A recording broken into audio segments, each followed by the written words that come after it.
Aujourd'hui, je me trouve sur Oyster Point. Vous pouvez regarder, je vous avais dit que je vous montrerai un nouveau spot à chaque fois. Oyster Point, la partie hollandaise, la partie française, voilà, ça se chevauche, je suis entre les deux aujourd'hui. Coucou les boss, bonjour, bienvenue, Brigitte Manigeant avec vous.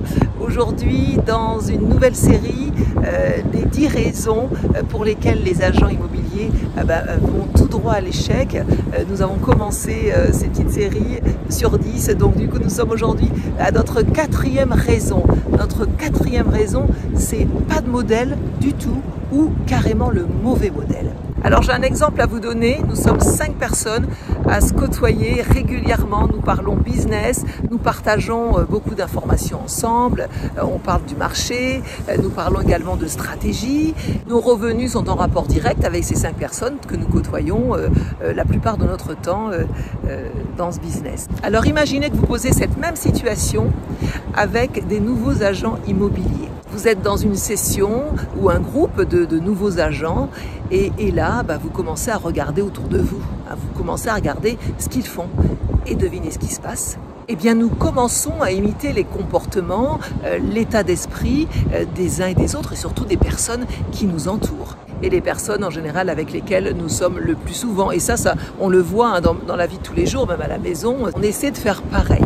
C'est souvent le cas. Alors si vous êtes un nouvel agent immobilier ou bien si vous venez d'intégrer une équipe, surtout, vous devez consciemment décider qui sera votre modèle dans ce business de l'immobilier.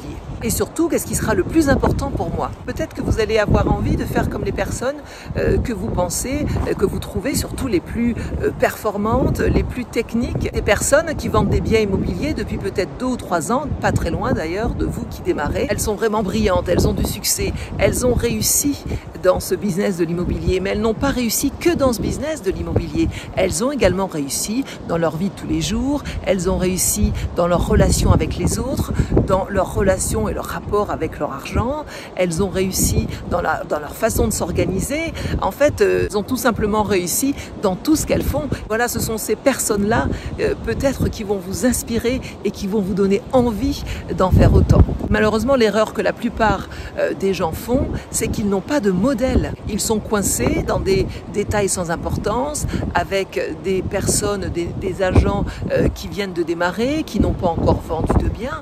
Et comme on le dit dans la loi de l'attraction, les personnes qui se ressemblent s'attirent le plus souvent. Qui se ressemblent s'assemblent. Voilà, ça c'est dit et ça vous le savez de toute façon. Alors qui est ton modèle dans ce business de l'immobilier? Lequel que tu regardes en disant c'est lui ou bien non c'est elle? Et à partir de là, vous allez détailler. Vous allez détailler ce que fait cette personne, comment elle travaille, comment elle prospecte. Et voilà, ça sera vraiment votre référence, ça sera votre modèle. Et là, vous serez seul à le faire. Et c'est très important. Faites-le, cherchez-vous, trouvez-vous ce modèle. Et c'est quelque chose que vous allez beaucoup voir dans Brigitte Manigeant Immo Squad, justement. Un travail de développement professionnel. C'est étudier tout simplement les business, les entreprises, les personnes qui réussissent. Et quand vous voyez quelque chose de super génial, reproduisez-le. Alors attention, je ne dis pas de copier ou de plagier, mais vous allez prendre ces bonnes idées que les personnes qui ont réussi ont mise publiques. Et ça, vous le savez, je pense, que les grosses entreprises, les grosses industries qui ont réussi, c'est ce qu'elles font. Elles vont voir ce que fait la concurrence et elles vont faire pareil. Elles vont prendre ce qui ont fonctionné pour faire la même chose. C'est comme ça que ça se passe. Et dans le jargon marketing, on appelle ça rip-off and duplicate. C'est tout à fait ça. Voilà, c'est ça que vous allez faire. On ne va pas réinventer le fil à couper le beurre, si vous voulez. On ne va pas inventer l'eau chaude et on ne va pas repeindre la girafe.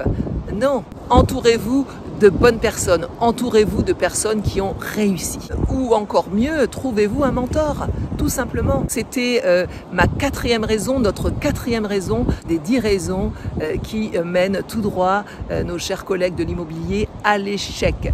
On se retrouve, écoutez, dès demain. À chaque fois, je vous dis demain, mais vous savez qu'avec le décalage horaire, c'est le jour encore d'après, donc on va dire sous 48 heures. En tout cas, je vous remercie d'être resté jusqu'au bout de cette vidéo. Partagez cette vidéo auprès de personnes qui en ont besoin autour de vous et commentez parce que j'adore quand vous commentez. Je vous dis à très bientôt pour la 5e raison. Bye!